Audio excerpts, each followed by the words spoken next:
wassalam ala Rasulillah wa ala alihi wa ashabihi ajma'in. Qala Allah Ta'ala fi kitabihil aziz. Saya tak suka pakai. Qala Allah Ta'ala fi kitabihil aziz, a'udzubillahi minasyaitonir rajim. Ma nansakh min ayatin aw nunsiha na'ti bi khairin minha aw misliha.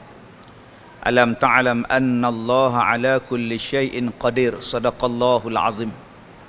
Terima kasih kepada Ustaz pengacara majlis, kepada seluruh ahli-ahli jawatan kuasa pentadbir masjid, pegawai-pegawai masjid, tuan-tuan guru, tuan-tuan dan puan-puan, mudah-mudahan dirahmati, diberkati oleh Allah Subhanahu wa taala. Nabi SAW menyebut di dalam satu hadis baginda, kata Nabi, khairun nas qarni thumma allazina yalunahum thumma allazina yalunahum. Nabi SAW menyebut sebaik-baik manusia ialah yang hidup pada zamanku, yang berada pada kurunku, kemudian generasi yang datang selepasnya, kemudian generasi yang datang selepasnya. Tuan-tuan yang saya hormati, Nabi SAW menyebut dalam ramai-ramai kita ni, sejak daripada zaman baginda sampailah hari kiamat, umat mana yang terbaik, siapa yang terbaik?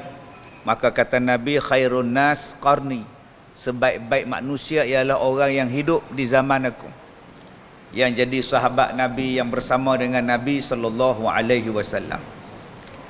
Tak baik macam mana tuan-tuan? Nabi cakap apa pun ikut. Nabi cakap apa pun ikut. Tak ada yang bantah, tak ada yang nak petikai tuan-tuan. Tak baik macam mana? Bukannya ada banyak dosa. Kita ni bangkit pagi dosa dah. Subuh pun tak sembahyang, tengok TikTok dah. Tu nak kata baik macam mana? Orang sebelum tidur sembahyang witir. Kita sebelum tidur main TikTok, main Facebook. Tambah dah bubar parlimen ni, lagi sibuk. Lagi sibuk tuan-tuan. Tangan laju, mata laju, semua laju. Macam mana mereka tak jadi yang terbaik tuan-tuan? Nabi depan mereka, Nabi bersama dengan dia orang. Macam mana mereka tak jadi yang terbaik tuan-tuan? Mereka berjuang dengan Nabi.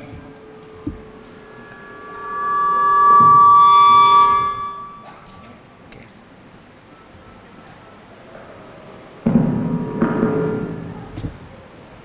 Boleh? Okay.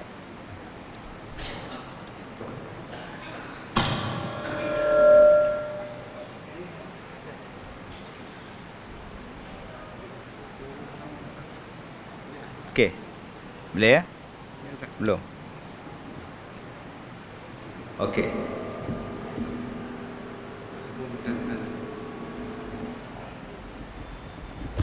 Ada pegang lagi bagus. Lagi bagus. Okey, boleh. Minta maaf. Oh, kemas. Baik, tak apa. Baik, alhamdulillah. Zaman Nabi tak ada mikrofon ni. Baik tuan-tuan yang saya hormati, macam mana mereka tak menjadi umat yang terbaik? Al-Quran turun di kalangan mereka. Hari ni dapat wahyu, besok lusa dapat wahyu, minggu depan dapat wahyu. Sebab tu Nabi kata khairun nas qarni. Kemudian datang selepas orang selepas itu, orang selepas itu. Kita ni duk ada 1400 tahun lepas Nabi SAW. Macam-macam ujian, macam-macam cabaran yang Allah Ta'ala bagi pada kita. Tuan-tuan yang saya hormati, ada seorang sahabat Nabi nama dia Thauban radhiyallahu anhu. Thauban ni adalah seorang pelayan Rasulullah yang berkhidmat kepada Rasulullah. Dia duk jaga Rasulullah, nama dia Thauban. Makin hari makin susut, makin hari makin surut badan. Sampai Nabi tanya, ni awak jadi kurus ni pasal apa? Nampak kecil ni pasal apa, Thauban? Dia kata, Rasulullah, saya susah hati. Sekarang ni saya tengok Rasulullah, saya hidup dengan Rasulullah. Saya duk fikir besok kalau saya mati ke Rasulullah mati, kiamat ke macam mana Rasulullah, adakah peluang lagi untuk saya lihat Rasulullah, hidup dengan Rasulullah. Yang itulah yang duk merekam dalam perasaan saya siang malam pagi petang, sampai nak makan pun tak boleh lalu lah ni. Duk teringat kalau Nabi mati, dapatkah aku jumpa dengan Nabi? Kalau aku berpisah dengan Nabi, kalau Nabi masuk syurga, aku masuk neraka, aku takkan jumpa lagi dah, tuan-tuan. Susah hatinya benda tu, tuan-tuan, sampai jadi kurus. Kita ni kurus pakai saya potong usus. Badan gemuk sangat pergi potong usus. Kurus sebab potong usus. Bukan kurus sebab duk susah hati. Aku ni besok jumpa tak Nabi? Sauban kata, saya susah hati ya Rasulullah, bolehkah saya jumpa dengan Rasulullah? Nabi diam bila dengar pertanyaan Sauban. Pasal apa diam? Pasal tak ada wahyu. Kemudian turunlah wahyu daripada Allah. Tuan-tuan boleh buka dalam surah An-Nisa ayat 68, ayat 69, ayat 70. Cerita tentang Sauban yang bertanya kepada Nabi, boleh tak saya jumpa Rasulullah, hidup dengan Rasulullah dalam syurga ni macam mana ya Rasulullah? Ayat Quran turun, tuan-tuan, menjawab persoalan Sauban. Wa may yuti'illaha wa rasul fa ulaika allazina an'ama Allah minan nabiyyin was-siddiqin wasyuhada was-shalihin, sampai habis ayat tu. Maka siapa yang taat kepada Allah dan taat kepada Rasul, maka mereka itu akan bersama dengan para nabi, para siddiqin, para syuhada, para salihin, wa hasuna ulaika rafiqa, kata Allah. Dan empat yang tadi ni, para nabi, para siddiqin, para syuhada, para salihin, kata Allah, mereka lah orang yang paling baik rakan kamu di hari kiamat. Sauban tanya, Nabi diam sebab tak tahu nak jawab. Ayat wahyu belum turun. Bila turun ayat Quran, tuan-tuan, kegembiraan para sahabat pada masa itu, pertama bila? Kata Anas bin Malik, kegembiraan para sahabat dua. Pertama, bila memeluk Islam. Seronok sungguh, tuan-tuan, bila masuk Islam. Yang kedua, seronok sungguh sahabat ni bila Nabi kata manusia akan dibangkitkan di hari kiamat dengan siapa yang mereka suka. Sahabat Nabi semua senyum seronok, berbunga-bunga dalam hati, kerana mereka tahu dalam hati mereka Nabi lah orang yang paling mereka sayang. Dan kata Nabi, siapa yang sayang kepada Nabi, siapa yang cinta kepada seseorang, maka dia akan dibangkitkan dengan orang itu di hari kiamat. Mereka mengharap mereka akan dibangkitkan dengan Nabi pada hari kiamat. Dalam ayat yang kita bacakan tadi, minan nabiyyin was-siddiqin wasyuhada was-salihin. Subhanallah, tuan-tuan. Punya terliung, teringin, seronok, cinta, rindu nak hidup dengan Nabi sallallahu alaihi wasallam. Tahap mana cinta mereka kepada Nabi ni, tuan-tuan? Tahap mana kecintaan mereka terhadap Nabi? Nombor satu, mereka tabaruk dengan Nabi sallallahu alaihi wasallam. Sampaikan berpeluh ni, tuan-tuan, Rasulullah berpeluh ni, mereka ambil peluh Rasulullah, simpan dalam botol. Satu hari Nabi tidur di rumah seorang sahabat, tidur atas lapik. Tengah hari bukannya ada aircon, kipas macam kita pun tak ada, panas.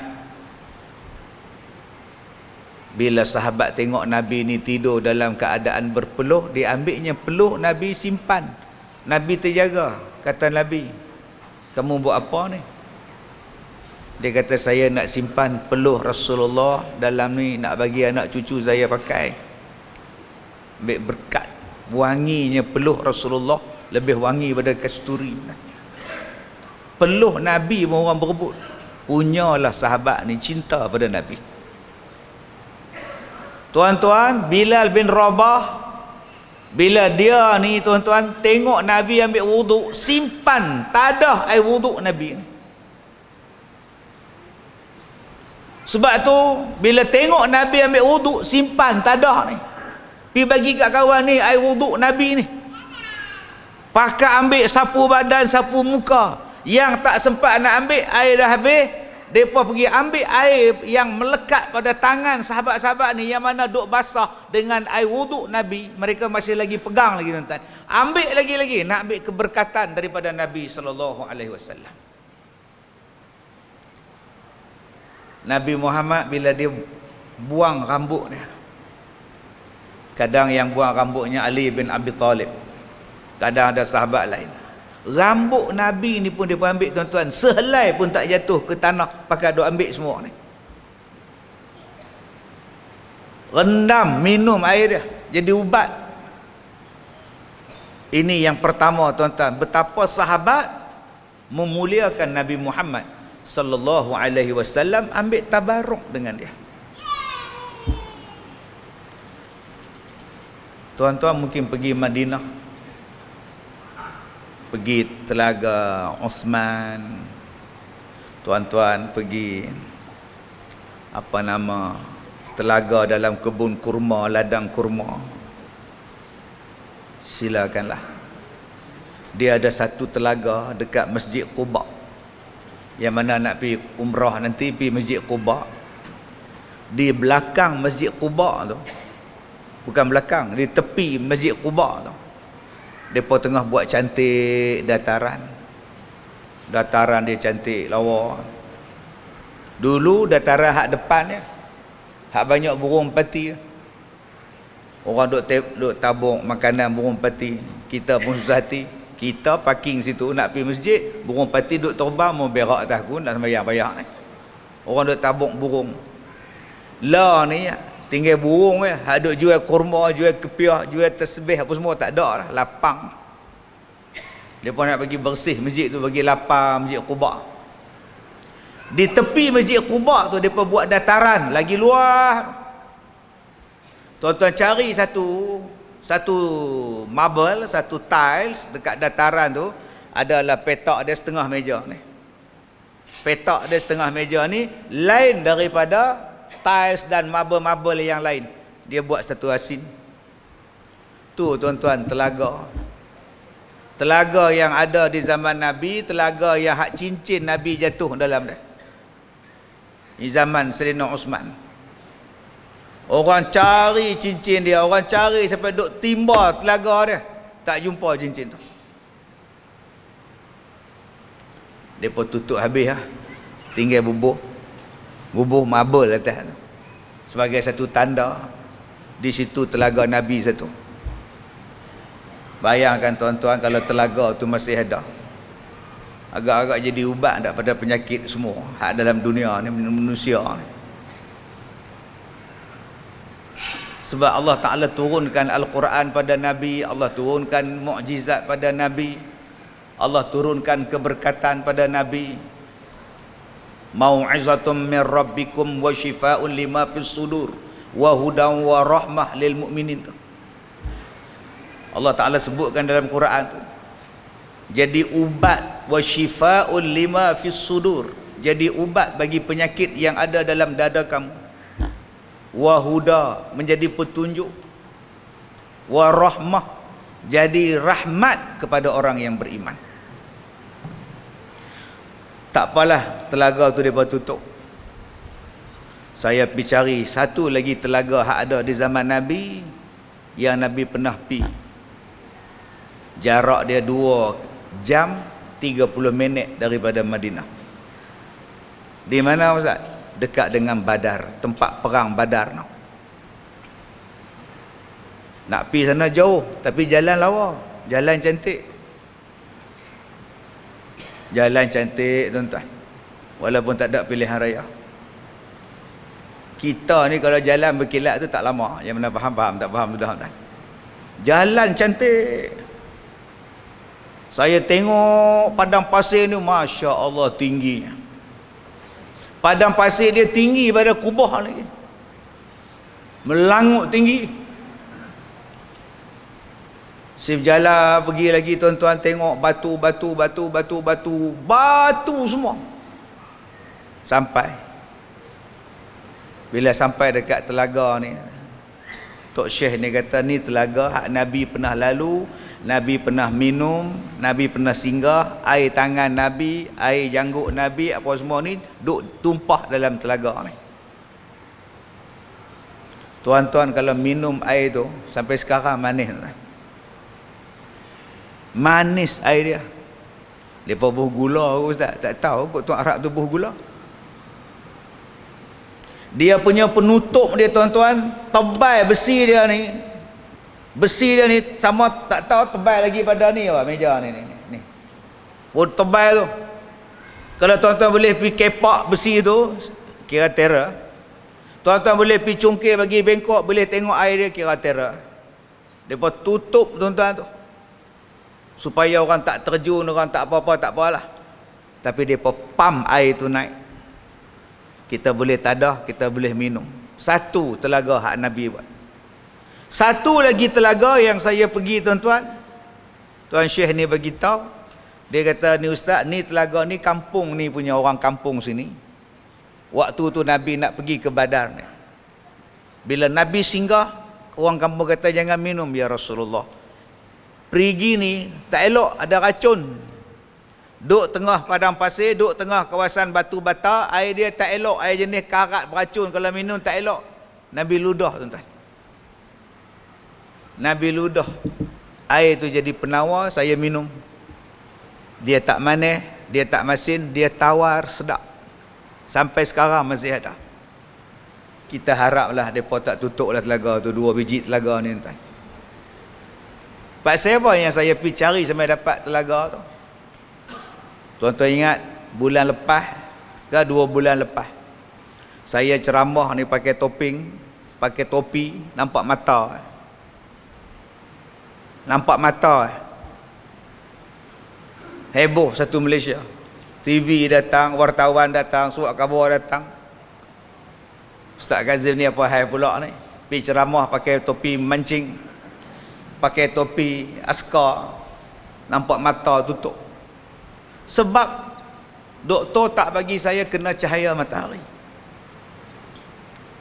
Muka saya ni tiba-tiba keluar darah. Saya jumpa dengan doktor ni, apa masalah balik ni doktor ni. Dia tengok, dia pun tak tahu apa benda. Duk keluar darah. Dia kata macam inilah.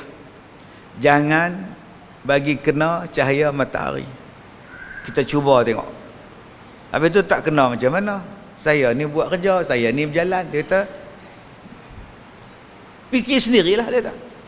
Saya beli topeng misi rumput. Orang gelak pula, ustaz nak kerja di mana? Saya pakai motor orang hak do naik basikal, naik motor besar. Pakai hak jenis tu pula, tak menapah pula dah tuan. Tutup atas ni. Saya pergi Langkawi ada ceramah, tengok kat kedai tu, oh, yang ni pun bagus. Beli 2 tuan. Pakai. Bila pakai tu tuan-tuan, satu dunia kecoh. Kecoh tu. Ada satu orang dia kata, ustaz, mai ke Madinah, saya nak bawa ustaz. Kita ambil ubat daripada telaga Nabi SAW. Mudah-mudahan dengan keberkatan Nabi SAW, mudah-mudahan muka ustaz tu elok balik. Saya kata tak apa, nanti saya ambil tarikh. Terus saya buat umrah. Kata. Alhamdulillah. 8 tong saya mandi.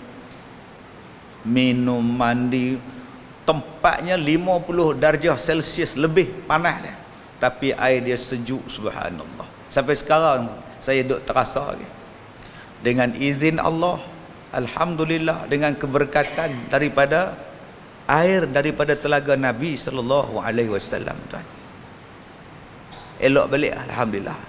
Saya tak nak cerita benda ni, tapi Pak Sai, kita nak habaq mulianya kepada Nabi SAW.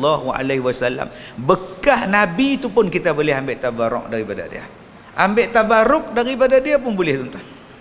Dan saya buat, alhamdulillah. Taklah kata muka saya ni lawa, tak, tapi elok balik. Tak berdarah dah, elok dah, luka-luka pun kering elok.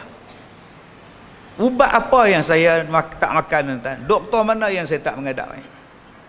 Perubatan apa yang saya tak buat lagi? Daripada tok singa sampai tok rimau, tok naga je dak lagi tuan. Segala tok lah. Allahu akbar kabira, subhanallah, masya-Allah, tabarakallah tuan-tuan. Sebab apa yang sahabat-sahabat Nabi ni yang begitu menyanjungi Nabi sallallahu alaihi wasallam? Sebab ianya perintah daripada Allah, merupakan suatu kewajipan pada kita. Dan sebab mereka nampak sungguh kemuliaan Nabi sallallahu alaihi wasallam. Kita sekarang ni 1400 tahun jauh dan tak nampak dah. Dengan Quran tak reti baca, dengan hadis tak hafal, dengan tak nampak Nabi, dengan segala-galanya tuan-tuan, ditutup dengan benda-benda lain. Ditutup dengan konsert, ditutup dengan hiburan, ditutup dengan televisyen, ditutup dengan wayang, ditutup dengan kenikmatan dunia, ditutup dengan makanan yang pelbagai, ditutup dengan macam-macam, sampai Nabi pun kita tak kenal. Sampai dengan Nabi pun kita tak tahu dah. Tak kenal mak bapak dia dah. Mari pula cerita yang bukan-bukan tentang Nabi sallallahu alaihi wasallam. Apa nak jadi tuan-tuan?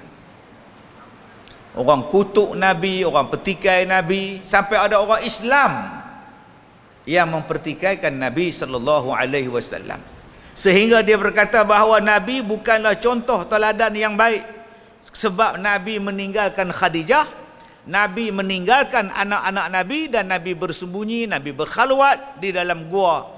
Adakah itu seorang bapa yang terbaik untuk dijadikan contoh? Dia boleh cakap macam itu tuan-tuan. Adakah Nabi Muhammad itu bapa yang menjadi contoh, meninggalkan isteri dan anak-anak di rumah dan dia duduk berkhalwat dalam gua Hira? Orang macam ni kita tanya, bapa yang mana yang lebih baik daripada Nabi? Abang mai bagi tahu dekat kita, siapa yang lebih baik daripada Nabi sallallahu alaihi wasallam? Hang nak kata siapa? Kalau Nabi bukan contoh suami terbaik, bukan contoh bapa yang terbaik, hang nak kata siapa lebih baik daripada Nabi sallallahu alaihi wasallam? Sebab apa? Sebab dia tak kenal Nabi. Sebab apa? Sebab dia tak belajar sirah Nabi. Sebab apa? Sebab dia tak tahu keluarga Nabi. Dia membayangkan Nabi ni macam laki dia, dia membayangkan isteri Nabi itu macam dia. Maka dia pun nampak Nabi itu macam tu. Dia tak nampak tu perintah daripada Allah, asuhan daripada Allah. Islam ni tuan-tuan, agama kita ni, kalau nak fikir pada logik, nak fikir pada fakta semata-mata, lebuh. Sebab tu nama dia Islam. Islam tu menyerah diri, Islam tu selamat, Islam tu sejahtera, Islam tu menyerah diri kepada Tuhan, ikut apa yang Tuhan cakap, ikut apa yang Nabi cakap. Itulah Islam. Kalau kita nak kira fakta saja pada Islam, jenuh tuan-tuan. Allah kata sembelih, sembelih. Nak hujah apa ni? Ibrahim, sembelih anak kamu. Baik. Itulah Islam, serah diri. Mak Musa, campakkan anak kamu dalam sungai. Baik. Ibrahim, hantarkan isteri kamu ke Mekah. Baik. Nabi Muhammad pindah ke Madinah. Baik. Susah petikai dah. Sebab perintah Allah tu mesti baik. Sebab tu Allah ni atur ni sebelum daripada jadi Nabi, Allah dah atur dah. Sebab tu ada nama Irhas. Irhas kemuliaan yang Allah bagi kepada para Nabi yang akan menjadi Nabi. Allah atur dah. Daripada mana Nabi ni? Allah atur dah. Jangan kita cakap kalau Nabi tak jadi Nabi, ada orang lain boleh jadi Nabi. Tak boleh cakap macam tu. Kalau Nabi menjadi Nabi, tak menjadi Nabi, ada orang lain. Ha, ingat ni Perdana Menteri je. Ha, tak jadi, orang lain boleh jadi. Nabi ni daripada dulu, sebelum dunia, sebelum apa benda ni ada, Nabi dah dipilih menjadi Nabi dah. Orang pelekeh Nabi macam tu tahap dia. Sebab tu kita tak heran Nabi sebut umat yang terbaik qarni, umat aku, di zaman aku. Mana ada petikai tuan-tuan? Sahabat-sahabat Nabi tak petikai. Kenapa lambat? Orang dah habis salam, hang tambah satu rakaat lagi, pasal apa lambat? Minta maaf ya Rasulullah, saya uruskan, saya punya konvoi perniagaan saya dari Mesir sampai. Dia orang sampai tengah malam, konvoi ni pula banyak, 400 unta datang, 400 unta, dan dengan dagangan-dagangan dia sekali. Jadi saya terlambat sampai, saya terlepas rakaat yang pertama. Sebab tu bila Nabi bagi salam, saya bangun satu lagi rakaat, sebab saya uruskan konvoi perniagaan daripada Mesir saya sampai tadi malam 400 ekor unta. Jadi dia urus nak masuk dalam gudang apa semua ni, kelang kabut, terlambat sampai, terlambat satu rakaat. Kata Nabi, sayang kamu terlepas satu benda yang sangat besar pahala dia, sembahyang subuh berjamaah. Terlepas kamu, rugi sungguh kamu. Sahabat tadi ni balik kepada gudang dia sedekahkan bawaan unta tadi, dengan unta-unta tu dia sedekah habis, nak cover balik satu rakaat yang terlepas sembahyang subuh. Dia datang balik, dia kata, Rasulullah, yang dagangan malam tadi sampai dengan unta, dengan barang atas dia, saya sedekah semua habis. Kata Nabi, kalau kamu sedekah seluruh isi alam ni pun, kamu tak dapat kelebihan sembahyang subuh berjemaah tadi. Nama sahabat tu Abdul Rahman bin Auf. Tu yang kata sahabat tu, dia bagi habis semua, nak cover balik terlepas subuh. Kita jangan kata terlepas sembahyang subuh berjemaah di masjid, sembahyang subuh pun lebuh. Bayangkan tak? Tuan-tuan nak kata apa lagi? Adakah sahabat-sahabat macam ni tuan-tuan? Dia nak buat lagi ceramah Maulidur Nabi pada masa itu. Cakap apa? Abu Bakar, bila Nabi kata kita nak berjihad, siapa yang nak berkorban, siapa yang nak berinfak, silakan. Abu Bakar berikan seluruh hartanya. Abu Bakar ni orang kaya tuan-tuan, dia bukan orang miskin. Umar Al-Khattab bagi separuh. Sampai Nabi tanya pada Abu Bakar, apa yang kamu tinggalkan pada isteri dan anak-anak kamu, wahai Abu Bakar? Saya tinggalkan Allah dan Rasulullah kepada mereka. Saya tinggalkan Allah dan Rasulullah kepada mereka. Punya cinta pada Nabi. Nabi kata siapa yang nak berjuang, nak berjihad, silakan. Sekupang pun tak tinggal. Tuan-tuan buka dalam sirah. Bapa pada Abu Bakar As-Siddiq ni, Abi Quhafah tu tuan-tuan, dia ni buta. Bapa dia ni buta. Bila dia datang rumah Asma binti Abu Bakar, Asma ni ambil batu kecil-kecil tu letak tudung, tutup batu. Bapa dia mari, dia rabah. Kenapa Tok Wan? Aku dengar Pak Hang pi sedekah habis harta dia pada Nabi Muhammad, betul ke? Dia kata dah, itu ada lagi tu barang harta mah-mah dah gitu. Tak apa. Nampak pak dia buta. Dia bagi habis tuan-tuan. Tu yang kata cinta. Tahap cinta Abu Bakar As-Siddiq, dia perlu lagi ke buat tuan-tuan berjalan sallallahu ala Muhammad? Saya tanya. Sebab apa saya cakap macam tu? Sebab orang hari ini dia kata sahabat Nabi tak pernah buat maulud. Nampak? Enggak ada. Zaman sahabat enggak ada maulid, enggak ada. Ada maulid ni apa ni tuan-tuan? Ini bid'ah ni. Enggak ada. Surah halui di hujung. Enggak ada apa. Tahap iman mereka tu dengan kita macam langit dan bumi. Kecintaan mereka pada Nabi ni hanya dengan cakap. Bila Nabi pergi perang, mereka cover Nabi ni. Supaya anak panah tak kena kat Nabi, supaya pedang tak kena kat Nabi, lembing tombak tak kena kat Nabi, nak kena aku dulu. Punya cinta pada Nabi. Orang macam ni tuan-tuan suruh panggil dia maulud ke? Tak payah dah. Dia korban nyawa untuk Nabi. Tuan-tuan nak korban apa? Mayang subuh pun besar. Sebab tu ulama' dulu dia kata kita ni makin jauh daripada Nabi. Mesti ada satu usaha yang menjadikan kita, yang menggerakkan kita untuk mencintai Nabi sallallahu alaihi wasallam, semarakkan dia. Sebab itulah depa buat Maulidin Nabi sallallahu alaihi wasallam. Yang sahabat-sahabat tak payah buat, tak ada. Nyawa depa pun depa bagi kat Nabi. Ali, ya Rasulullah, gantikan aku di tempat tidur. Aku nak hijrah sekarang. Engkau tunggu di rumahku. Banyak lagi harta orang yang tinggalkan pada aku. Nanti dah apa-apa kau pulangkan balik pada orang yang simpan di rumah ni. Kau tidur tempat tidur aku. Baik Rasulullah. Kalau tuan-tuan jadi ahli je nak. Ali, hang tidur kat. Di luar orang nak bunuh aku. Jadi aku keluar sesenyap. Depa kata hang tu aku lah. Jadi apa-apa pun hang dulu lah. Agak tuan-tuan, kita nak kata apa tuan-tuan? Oi, wahai aku pula. Dia selamat, kita pula. Tu tara kita tu. Tuan-tuan nak ajak Sayyidina Ali main selawat sallallahu. Tu nak ajak tu. Sebab tu tak payah ada benda ni zaman depa. Depa tahap cinta pada Nabi, nyawa galang ganti dia. Subhanallah, masya-Allah. Subhanallah tuan.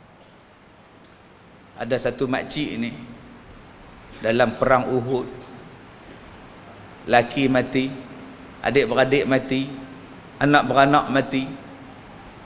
Bila balik tentera-tentera Islam daripada perang Uhud, apa yang dia cari?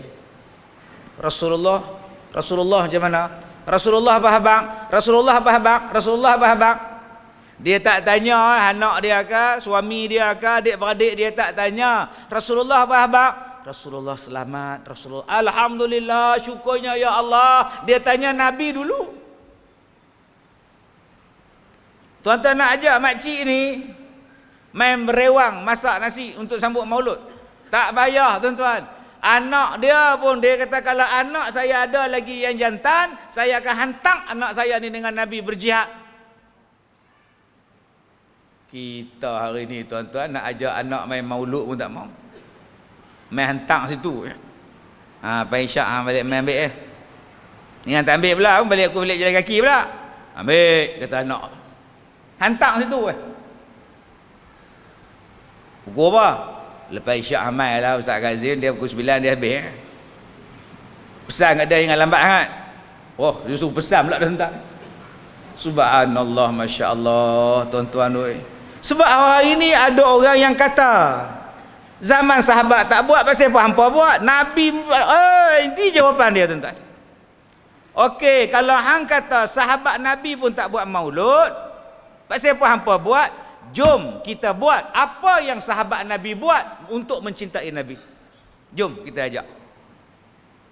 Jom kita ajak orang lain buat macam mana sahabat Nabi mencintai Nabi. Tak juga tuan-tuan. Kita tengok tang subuh pun cukup. Tang subuh pun cukup dah. Ada hantiru sahabat Nabi. Menggetar jiwa mereka tuan-tuan. Seronoknya mereka dengan Nabi tak sama dengan kita. Bila sebut saja tentang Nabi sallallahu alaihi wasallam tuan-tuan, mereka akan jumpa Nabi, tanya pada Nabi dan mereka sebut aku cinta pada engkau ya Rasulullah. Sehinggalah Nabi sallallahu alaihi wasallam kata la yu'minu ahadukum hatta akuna ahabba ilai min walidihi wa waladihi wan nasi ajma'in.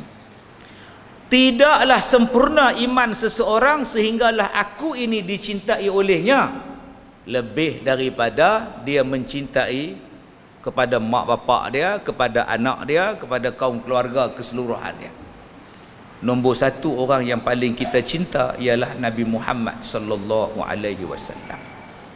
Tuan-tuan yang saya hormati, kenapa saya cakap macam ni? Sebab gerakan yang membidaahkan benda-benda ni semakin kuat. Sejak adanya TikTok, adanya Facebook, adanya laman sosial, lagi hebat mereka menyerang majlis-majlis yang macam yang kita buat ni. Sedangkan majlis ini hukumnya harus untuk mendatangkan kecintaan kepada Nabi. Kerana kecintaan itu terlalu banyak untuk disuarakan, terlalu banyak untuk ditunjukkan, dan terlalu pelbagai. Satu, kecintaan pada Nabi adalah wajib. Dua, kecintaan kepada Nabi ialah disuruh. Tiga, kecintaan kepada Nabi itu macam-macam. Macam-macam, tuan-tuan. Ada orang yang simpan janggut Rasulullah. Tuan-tuan tengok sejarah Khalid Al-Walid. Bila dia perang, dia pakai satu kopiah. Sampailah kopiah dia tu hilang. Dia mula susah hati. Dia mula susah hati, tuan-tuan. Hilang kopiah tu. Buruk dah kopiah dah. Sahabat kata cari lain lah, lain banyak hari ni orang duk berniaga di luar banyak rupiah. Satu saya tambah lah, tuan. Rupa-rupanya, tuan-tuan, dalam kopiah si Khalid Al-Walid terselit rambut Nabi SAW. Yang tu yang dia kelang kabut duk cari. Sampai tahap tu, tuan. Sampai tahap macam tu, tak tahu nak habang sahabat Nabi ni. Cinta. Bila wafat Nabi SAW, apa jadi Umar? Siapa yang kata Nabi mati, ku cantas kepala dia. Apa jangan duk kata dia mati. Punya sayangnya pada Nabi sampai tahap macam itu. Tuan-tuan tengok Muaz bin Jabal. Bila dia bagi tahu bahawa Nabi wafat, pengsan dia. Tuan-tuan tengok Uwais Al-Qarni, miskin, susah, sanggup berjalan tu berapa ratus kilometer tu pasal nak jumpa Nabi. Pi pula Nabi tak ada. Balik pula pasal mak duk tunggu. Allah, tuan-tuan, kita nak pergi umrah pun bukan tak nak pergi, Ustaz, tak ada seru ke.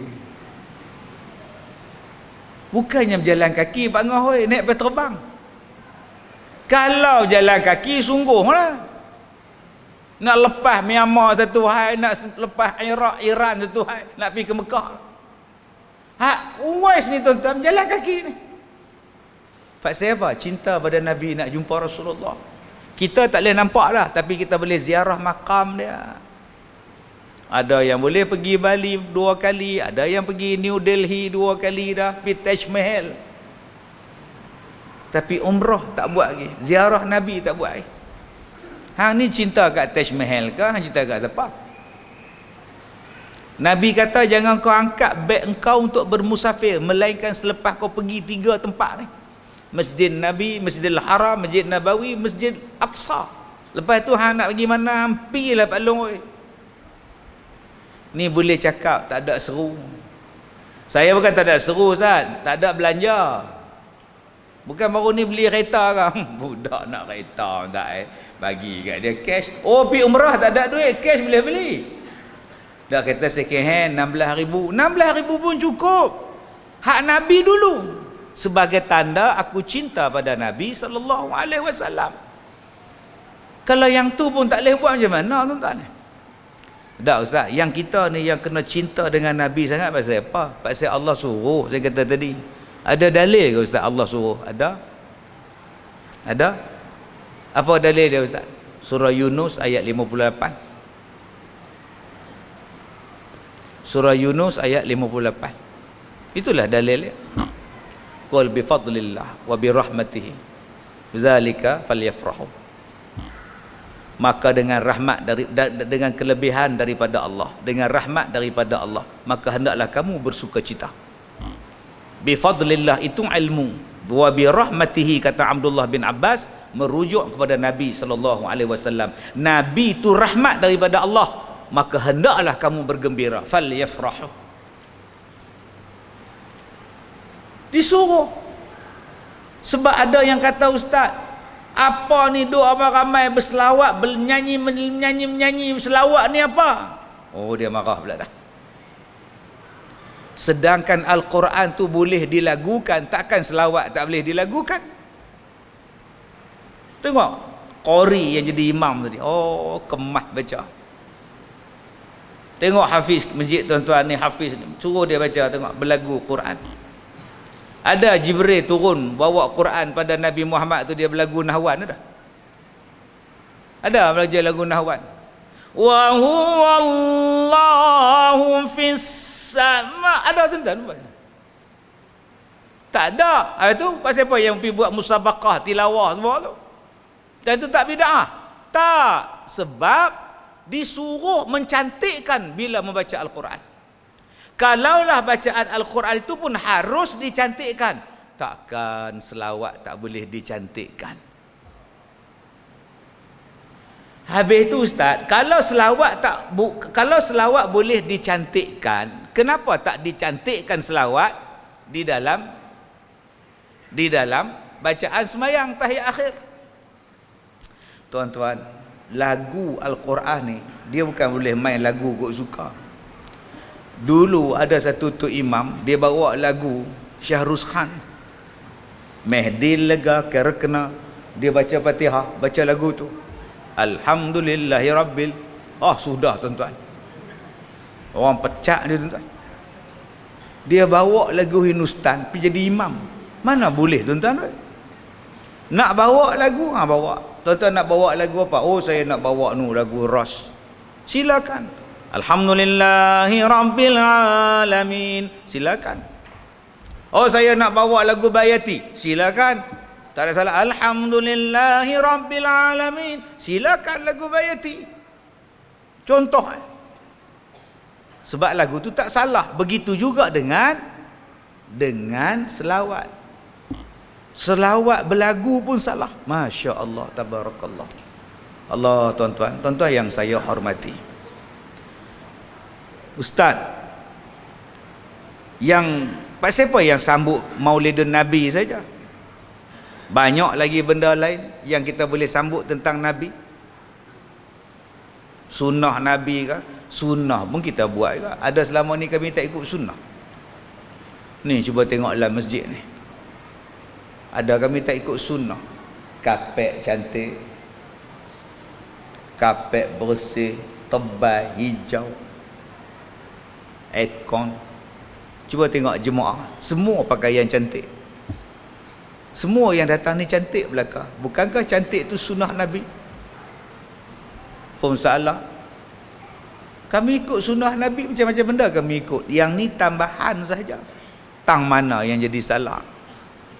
Tak, maksud saya ustaz, penting sangat ke? Nabi lahir tu tak penting ustaz. Habis tu bila masa dia penting? Nabi penting dengan kita bila dia umur 40. Macam mana? Ustaz dengar tu betul tak? Baik, saya dengar. Nabi waktu dia lahir, dia tak penting ustaz, sebab waktu tu dia belum Nabi. Okey. Dia penting dengan kita bila dia dilantik menjadi Nabi pada usia 40 tahun. Waktu tu baru penting. Oh gitu pula. Jadi waktu sebelum tu ustaz, dia belum Nabi ustaz. Jadi buat apa yang ustaz sambut dia lahir? Patutnya ustaz sambut dia mendapat wahyu, dia menjadi Nabi. Waktu tu yang kita kena raikan betul-betul. Sebab pada waktu tu baru kita ada tautan dengan Nabi. Sebelum tu tak ada. Oh, 6 harakat. Oh. Saya tanya dekat dia, abang baca Quran? Baca? Abang jumpa ayat Quran? Dah baca, jumpa. Abang jumpa surah Maryam ayat 33? Tak tahu, saya tak tahu, saya baca lah. Tak apalah, saya abang ni. Surah Maryam ayat 33. Wassalamu yauma wulidtu wa yauma amutu wa yauma ub'atsu hayya. Nabi Isa berkata, dan kesejahteraanlah kepada aku mudah-mudahannya pada hari aku dilahirkan, pada hari aku dimatikan, dan pada hari aku dibangkitkan kelak di hari kiamat. Siapa cakap ni? Nabi Isa. Siapa bagi tahu? Allah Taala. Di mana? Surah Maryam ayat 33. Allah Ta'ala beritahu, Nabi Isa kata, dan kesejahteraanlah, kebahagiaanlah, keselamatanlah yang Allah bagi pada aku pada hari aku dilahirkan. Yauma wulidtu. Kalau Nabi Isa pun ada keselamatan, kebaikan pada hari baginda dilahirkan. Pada hari masa itu Nabi Isa belum Nabi, apatah lagi Nabi Muhammad sallallahu alaihi wasallam. Nabi Muhammad adalah penghulu kepada segala Nabi. Hari kelahiran Nabi sangat dimuliakan. Masya Allah tuan-tuan. Tak, saya tak puas hati Ustaz. Tak puas hati tang mana? Tak mari mana ni Ustaz? Tak mari mana? Tak mari mana?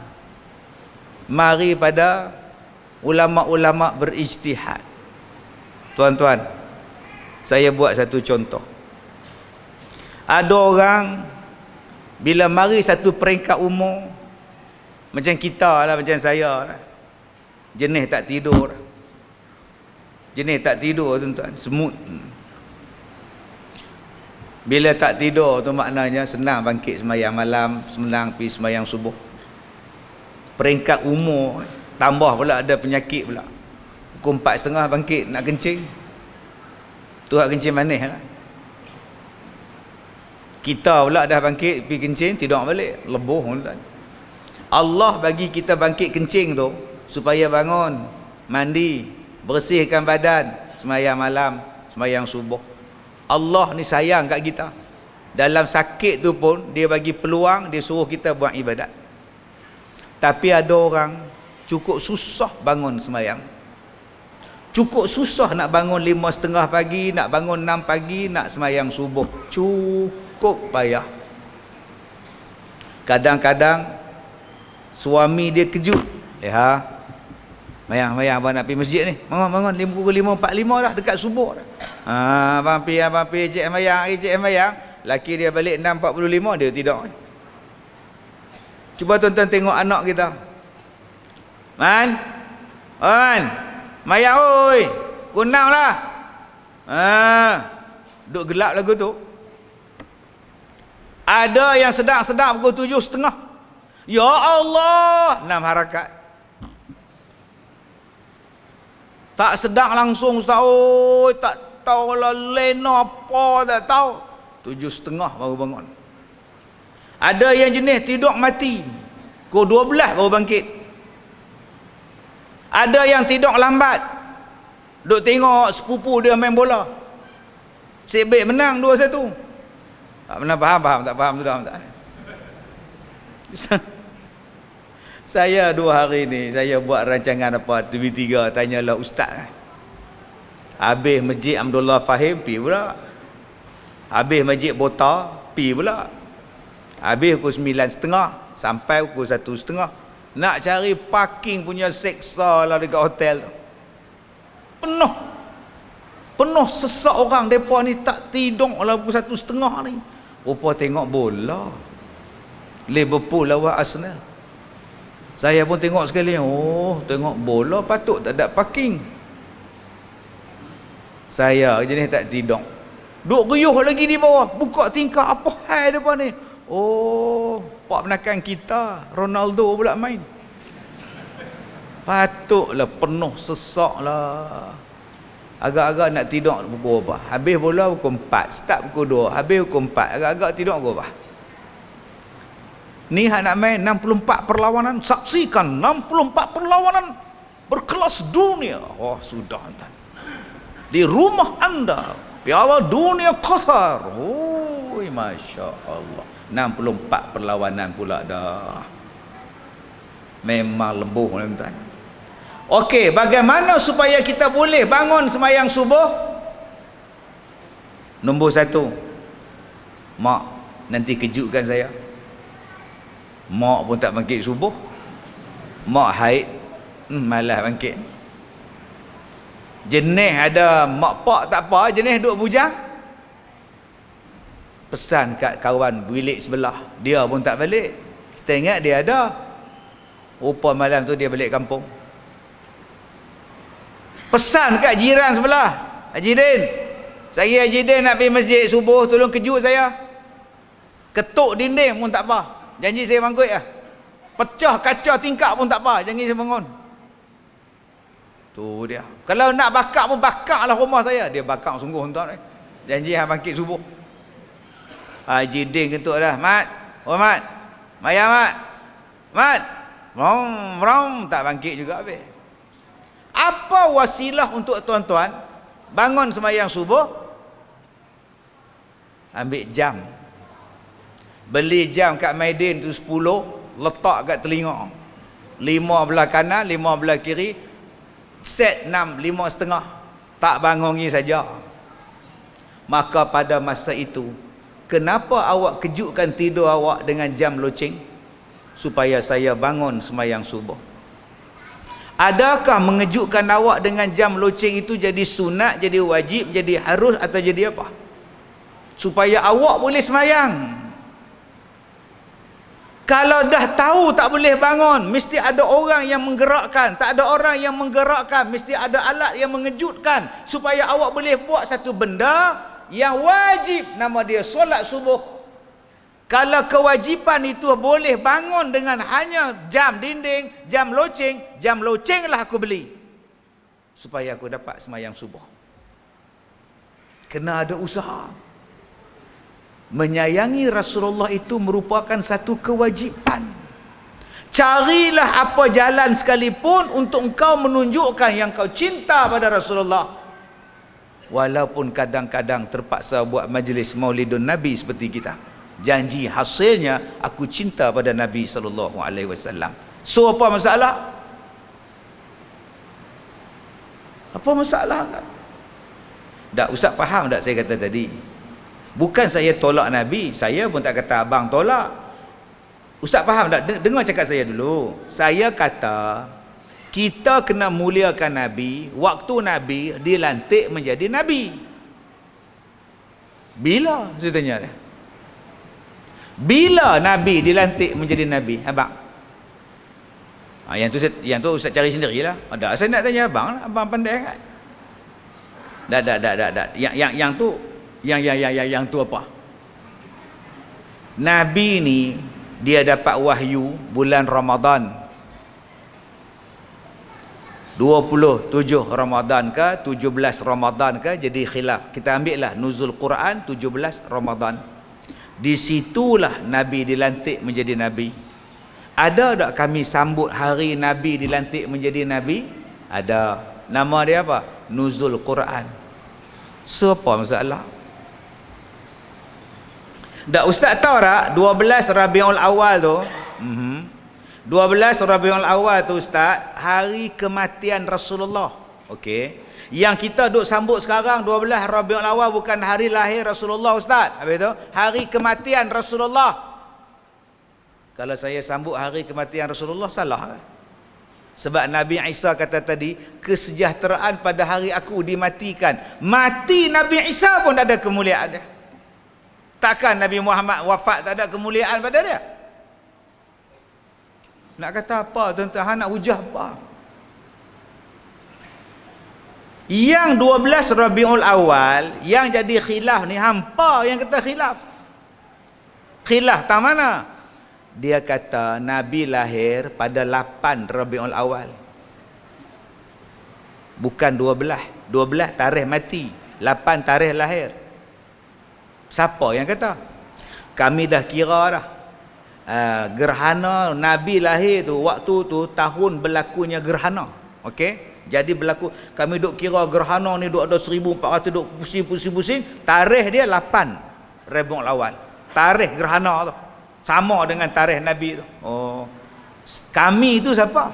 Inilah ada doktor apa nama dia duk kira lah. Doktor tu hidup zaman apa? Yang kata Nabi lahir 12 Rabiul Awal tu sahabat Nabi, walaupun bukan hadis sahih, tetapi dia tak salah untuk dijadikan sebagai suatu ingatan pada kita. Dia ni sahabat Nabi, dia tu hadis, kawan hang tu tang mana?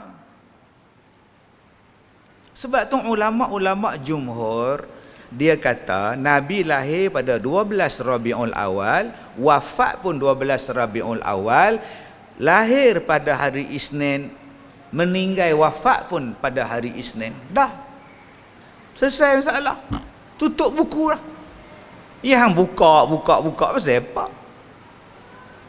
Tutup buku. Itu dah kita ada buat. Masalah dia sekarang yang kita jadi keliru ni, pasal puak-puak ni dia buka balik. Dia buka balik bagi kita keliru. Lah.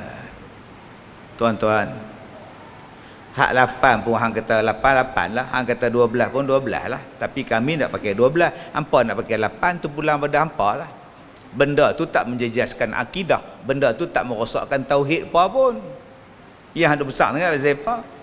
Tak, kita nak fakta lah ustaz. Fakta apa benda dia? Fakta dia Nabi Muhammad tu lah fakta dia. Masalah dia, saya buat perumpamaan kereta. Tu di luar tu ada kereta. Malaysia, kereta dia steering belah kanan. Steering belah kanan. Kursus di sekolah memandu, belajar steering belah kanan. Masa kursus 5 jam, steering belah kanan.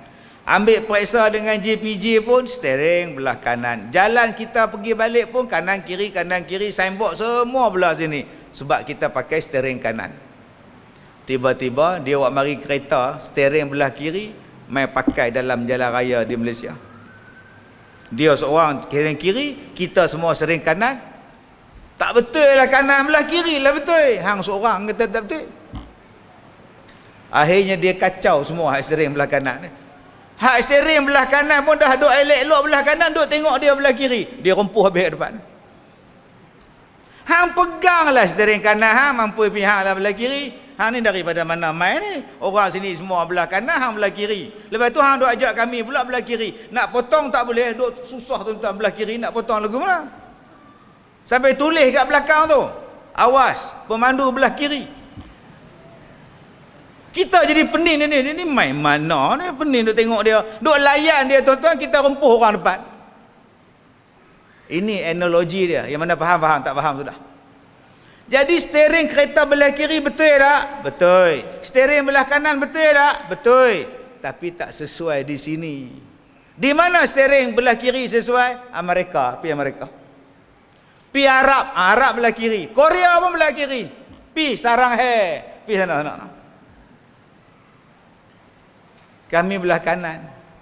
Dua-dua betul, kanan betul, kiri betul, tapi hang pakai di tempat yang tak betul.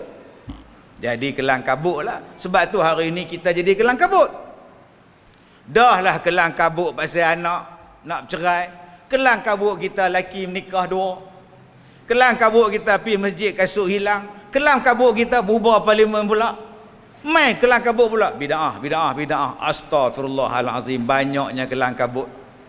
Padahal kalau kita stay dengan steering kita tu, steering tu diluluskan JPJ, diluluskan kerajaan, diluluskan oleh undang-undang jalan raya antarabangsa, apa masalah?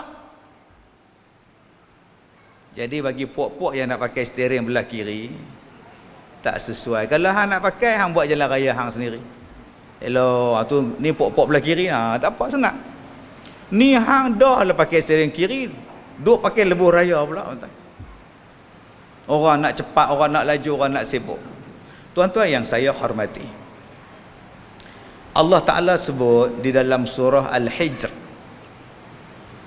Surah Al-Hijr ayat 72. Tuan-tuan kena ingat benda-benda ni. Okey. Allah Ta'ala sebut apa pada kita?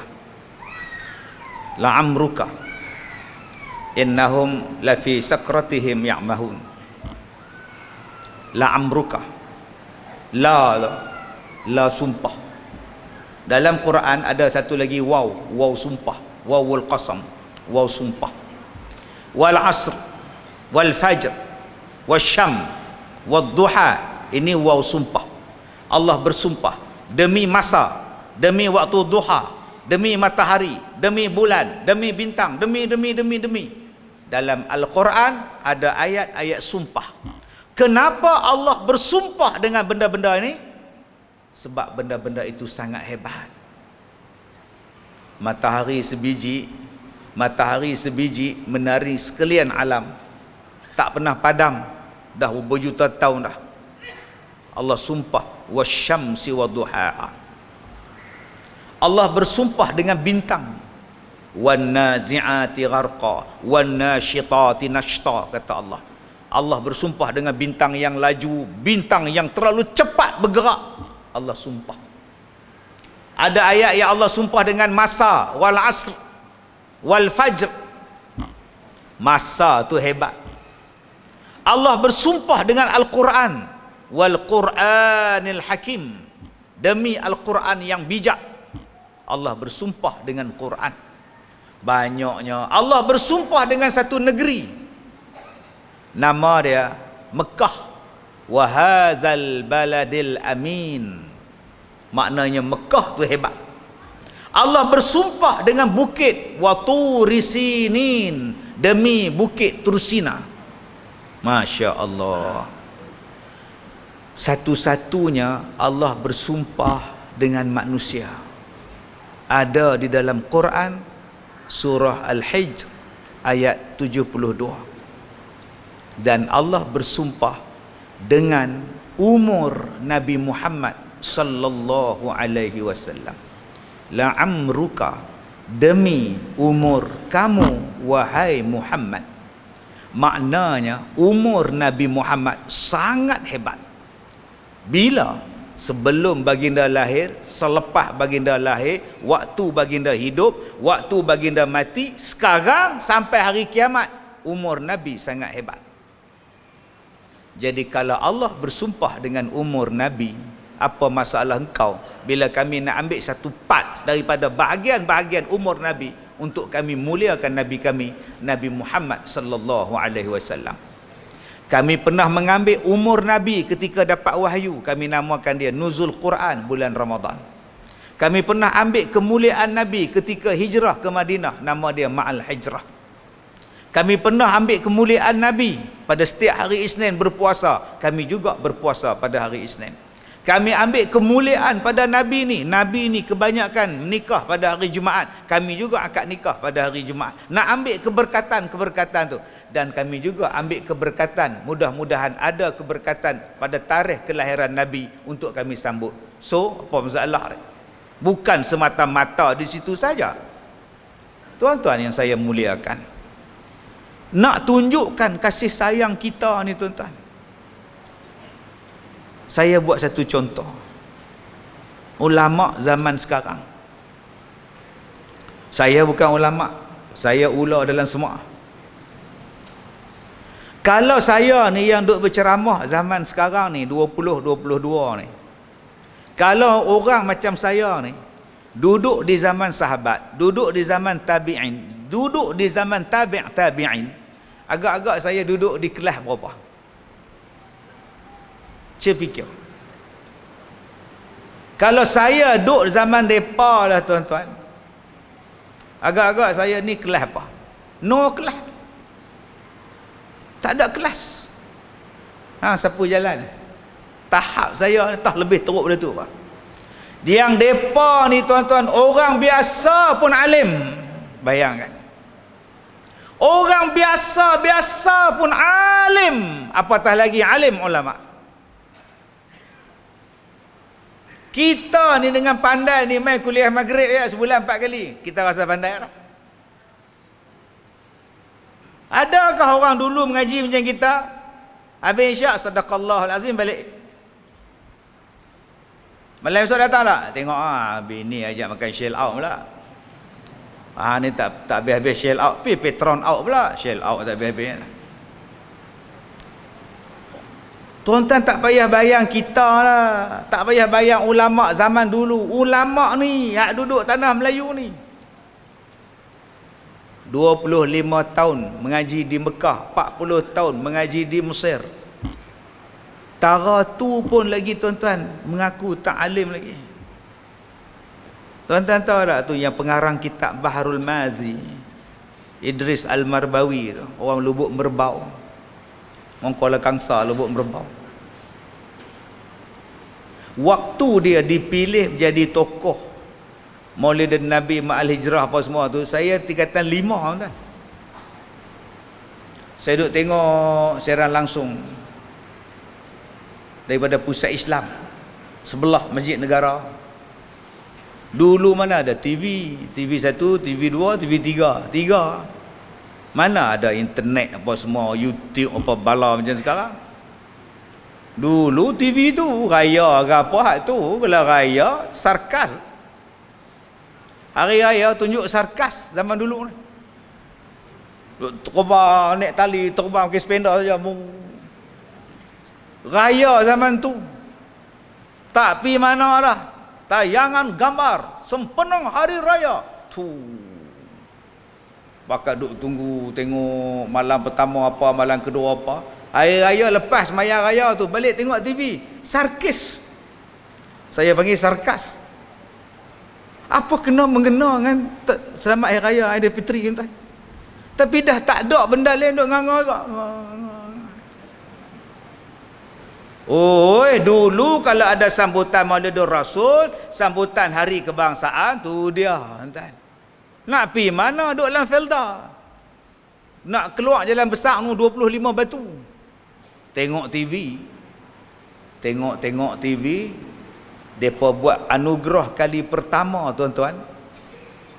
Nak bagi pada tokoh Idris Al-Marbawi ni. Saya pun tak kenal Idris Al-Marbawi, tak kenal ni siapa, Tok Syekh mana ni. Orang panggil dia buat balik daripada Mesir tu nak terima anugerah. Suruh bercakap secara langsung ni. Tak pandai, saya tak pandai cakap. Orang bisik kat dia, Syekh cakaplah sikit. Cakaplah nak dengar biji-biji kata. Assalamualaikum Bismillah, alhamdulillah, wassalatu wassalamu ala rasulillah wa ala alihi wa ashabihi ajma'in. Assalamualaikum warahmatullahi wabarakatuh. Tu tara alim tu, hak tu yang dia bagi. Ni tak alim tu, saya merasakan bahawa dekat 4 jam bagi dia tuan-tuan. Ya hak alim ni tak cakap apa. Lepas saya habis SPM, saya masuk sekolah Arab. Saya kata kat mak saya, mak, saya tak nak masuk ITM, saya nak masuk tingkatan 6 tak mau masuk. Saya nak masuk sekolah pondok, saya nak masuk sekolah Arab.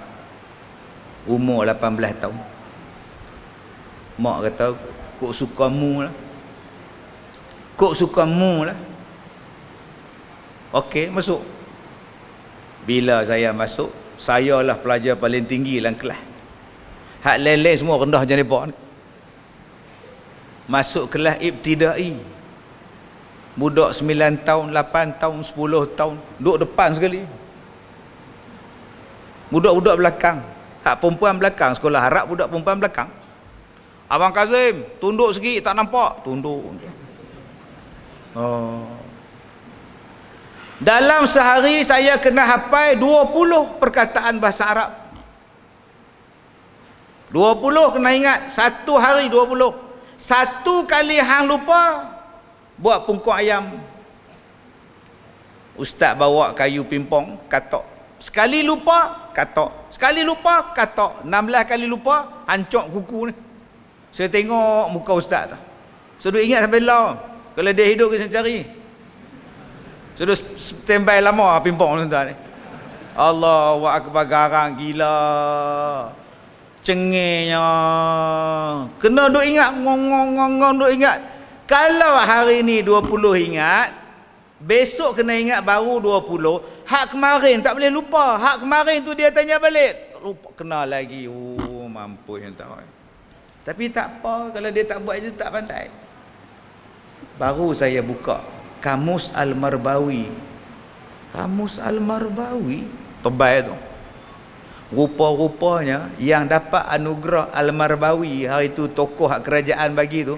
Oh, dia ni yang tulis Kamus Al-Marbawi tu, sempena nama dia Idris Al-Marbawi. Oh, semua pelajar pondok, semua pelajar sekolah Arab ambil dia punya kamus. Bayangkan tuan-tuan, dia tulis kamus dalam bahasa Arab Melayu, Arab Melayu, Arab Melayu. Alimnya tuan-tuan. Oh, subhanallah. Bila saya pergi duduk di masjid, buka kitab baca buku Tafsir Al-Marbawi. Loh, tafsir pun dia tulis. La ilaha illallah, alimnya orang tua ni. Bila mari tahun 90-an, saya dah masuk tahfiz. Saya tengok satu ustaz mengajar dekat masjid negeri, nama dia kitab Bahrul Mazi. Saya pun tadah kitab sekali. Waktu maghrib tadah kitab. Sekali lepas sembahyang Isyak hafal Quran. Saya tengok di belakang dia, oh, Al-Fakir ilallah, oh, Idris Al-Marbawi. Lah, yang ni lah yang dapat anugerah hari tu. 6 tahun, 7 tahun dulu saya jumpa pula kitab tafsir dia. Dulu saya tengok TV, ni. 15-16 tahun lepas tu saya pi pada Lubuk Merbau, saya pi ke masjid dia, Masjid Al-Marbawi. Sebelah tu kubur dia. Oh, ni dia kubur Tok Guru. Tuan-tuan, kita dengan dia punya alim ni tuan-tuan, jauh tuan-tuan. Nak banding kita dengan dia. Bayangkan kita dengan orang yang hidup di zaman Nabi, di hidup zaman tabi'in, tabi'in, macam mana tuan-tuan jarak dia, beza dia, jauh tuan-tuan. Habis tu ustaz nanya kami, ustaz nanya siapa? Ya, dah lah tak nampak Nabi, dah lah tak boleh tolong Nabi, dah lah tak boleh berjihad dengan Nabi, dah lah tak boleh tengok muka Nabi, dah lah tak boleh dengar khutbah Nabi, dah tak lah boleh berjiran dengan Nabi, berjalan dengan Nabi. Kami hidup zaman sekarang yang kami nampak ustaznya lah. Nanya kami, tak nanya makcik, tak nanya bang. Maksud ustaz, walaupun kita tak tengok Nabi, walaupun kita tak jumpa Nabi sekarang, tapi kita tetap percaya kepada Nabi Muhammad sallallahu alaihi wasallam. Iman kita, iman tuan-tuan ni hebat. Tuan-tuan berselawat pada orang yang tuan-tuan tak pernah tengok. Tuan-tuan letak nama anak tuan-tuan pada orang yang namanya tuan-tuan kenal nama tapi rupa tak tengok. Dalam bulan ni saya jumpa 4 orang nama anak dia Kazim. Dukung anak ni, ustaz, nama anak saya Kazim. Oh, Muhammad Kazim. Ya, ya, Muhammad Kazim. Mai anak dia pula tempat mana kan baru ni di Kuala Lumpur. Ustaz, nama saya Kazim. Besar depa ni, dia buka kepiah. Ustaz, jampi kepala. Jampi kepala dia. Hang sakit apa nak jampi? Tak, bagi cerdik. Nama Kazim. Saya kata tak payah, Kazim ni confirm cerdik dah. Cerdik dan kontroversi. Silakan. Tuan-tuan yang saya hormati, kita tak kenal pun Nabi Muhammad, tapi anak kita semua buh nama Muhammad. Sampai sibuk nak bubuh hak perempuan juga. Makcik, Muhammad ni untuk lelaki makcik. Anak makcik perempuan. Dah nak buh ke ambil berkat. Kalau gitu makcik, buh nama Siti Khadijah. Siti Khadijah bukan telekung ke? Dah. Makcik, oi. Tak mana main telekung pula dah, telekung lah. Siti Khadijah nama isteri Nabi. Oh, kita tak kenal Nabi tapi kita lah rindu dekat Nabi. Tuan-tuan yang pergi Masjid Nabawi, hak mana nak pergi umrah ni tuan-tuan, ni duk daftar ni. Duk tengok bila boleh masuk Raudah, bila boleh masuk Raudah. Pap, Mai Sejahtera depa hantar report. Waktu anda 2:30 pagi sampai 3 pagi. Alhamdulillah. Pukul 1:30 kita beratur dekat luar masjid. Saya dapat giliran 2:30 pagi. Pukul 3 pagi. Saya dapat giliran 3 sampai 3:30 pagi. 2:30 saya pergi. Lagi awal lagi bagus kata. Nak tahu kok ada rezeki dia masuk awal. Bila saya masuk dalam perkarangan Masjid Nabawi tu, saya tengok satu orang Arab, dia pakai seluar macam kat Langkawi. Hak isteri dia pakai purdah lah. Dia pakai seluar berjalan tepi pantai. Allah, tuan-tuan. Saya nak tegak sekali lagi, bergaduh pula. Duk tunggu juga, polis tak tegak kan? Polis tak tegak kan? Dalam kawasan masjid perkarangan tu, tuan-tuan, pakai seluar macam duk berjalan orang Arab, tuan-tuan kan? Pergi betul Ferengi, tengok tu Arab. Selama rok pakai seluar pendek. Kita ni dengan jubah serban, punya cinta, sayang, hormat, cakap pun dia pasal Nabi dah. Allah dah pesan pada kita, jangan cakap kuat-kuat dengan Nabi ni. Cakap dia. Yang tu ni, yang tu, yang ni, yang ni, yang ni. Nak ajar pada orang tu, yang ni bukan makam Nabi tau. Ni pintu-pintu ni bukan makam Nabi. Tang sini ni. Hampa jangan duduk doa tang sini pula. Nah, nak bagi salam tang sini. Loh, ingatkan yang ni Abu Bakar, yang ni Nabi, ni Umar. Dak. Abu Bakar tu kat kampung hang tu. Ni tang sini Abu Bakar. Oh. Cuba tuan-tuan cakap derah-derah. Yang ni nombor 1 ni Nabi, nombor 2 apa? Oh, tuan-tuan tak. Lepas tu baru Abu Bakar, lepas tu baru kena hambat tuan.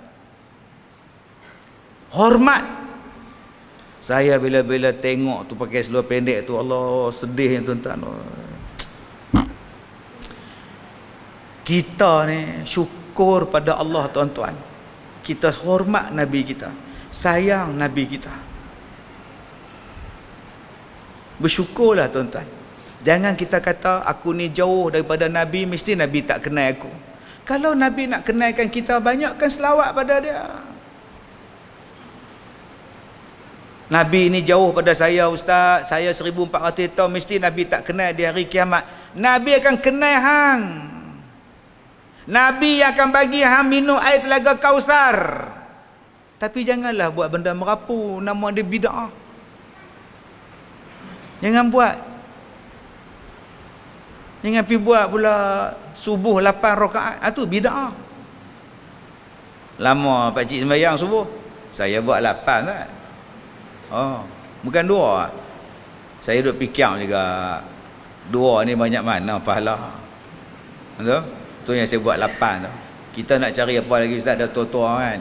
Apa tambah lah tu yang saya buat subuh 8 tu. Itulah nama dia bid'ah. Itulah nama dia bid'ah. Pak cik balik Mekah ke? Baru buat haji. Sekarang Rabiul Awal pak cik. Saya buat awal. Pasal bulan Zulhijjah anak nak menikah lah, apa payah kata kita buat siap-siap senang. Itulah bid'ah. Faham masuk bid'ah tu? Nama imam Haji Dolah, Haji Husin, Haji Ahmad, Ustazah Rogayah. Panggil pengurusi, ni Haji Rogayah siapa? Dia imam. Takkan tak ada wanita langsung kan. Kita kena fikir jugalah, jemaah kita ramai wanita tu. Mesyuarat dah putih dah minggu lepas, ambil seorang lah jadi imam. Tu kita kena jaga agak orang perempuan ni. Itulah bid'ah, tuan-tuan. Bayangkan ustazah jadi imam, makmum Majidullah. Waktu ustazah tu rukuk, dia tengok apa? Tak pernah faham, tak faham sudah. Semua kat tengok, tak rukuk tu dia tengok tu. Hak paling menyesal hak ujung tu. Ya ni duk ujung pula dah, tak nampak tu. Dia nak faham bid'ah bukannya susah. Hak tu lah bid'ah. Ni hak kapek ni, zaman Nabi tak ada ni tuan-tuan, kapek-kapek besar-sah macam ni. Tuan-tuan sembahyang atas kapek ada sah ni pula. Mana ada zaman Nabi buka kapek ni. Simen Ustaz. Zaman Nabi pun tak ada simen. Buka, tinggal pasir je. Jom tuan-tuan, besok kita berombak lain. Saya bila pergi umrah, saya tak sihat, saya demam, panas. Kita tak apa sihat. Saya kata saya tak larat nak tawaf ni. Nak tawaf wida. Jomlah naik kereta, naik motor, naik tingkat 3. Bong naik motor. Nabi pernah naik motor tawaf tuan. Duk rel lah tu. Buat rel. Sat makcik potong, sat kita potong makcik. Saya duk tengok ada orang tawaf tuan tidur. Hak bini buat motor, dia. Hang apa hukum tidur waktu tawaf ni tuan ni? Ada hukum tuan? Relax tidur. Hak bini pula duk pulas steering tu sambil duk baca zikir. Rabbana atina fid dunya. Hang tak rempuh orang tuan. Tak ada siapa kata bid'ah. Nak memudahkan orang hak sakit lutut. Jadi janganlah cepat kata bid'ah. Tuan-tuan yang saya muliakan, walaupun kita jauh daripada Nabi, tapi kita boleh hidup dengan Nabi. Dengan syarat apa? Pertama, taat pada Allah, taat pada Nabi. Surah An-Nisa ayat 69. Yang kedua, bagaimana kita boleh hidup dengan Nabi di hari kiamat? Kita cintai Nabi lebih daripada yang lain, maka kita akan dibangkitkan bersama dengan Nabi sallallahu alaihi wasallam. Dan yang terakhir tuan-tuan, kita pergi ke Turki. Saya tengok rambut Nabi dalam botol. Tengok rambut janggut Nabi, tengok. Jadilah tengok janggut baginda. Jalan lagi pula tengok serban Rasulullah. Allahu Akbar. Tengok serban pun jadilah hilang rindu.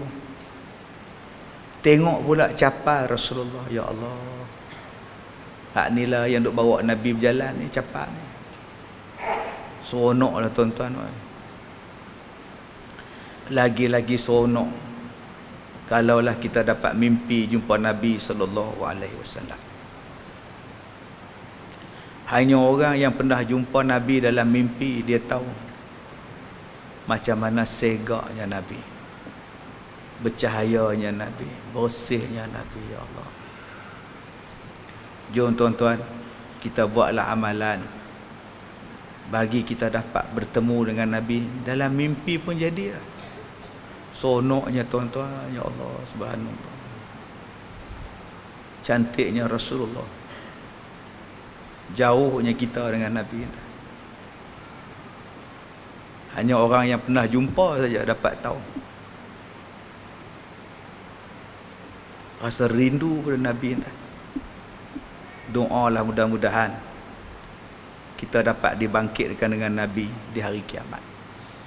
Saya minta maaf jika terkasar bahasa. Wabillahi taufiq wal hidayah. Assalamualaikum warahmatullahi wabarakatuh.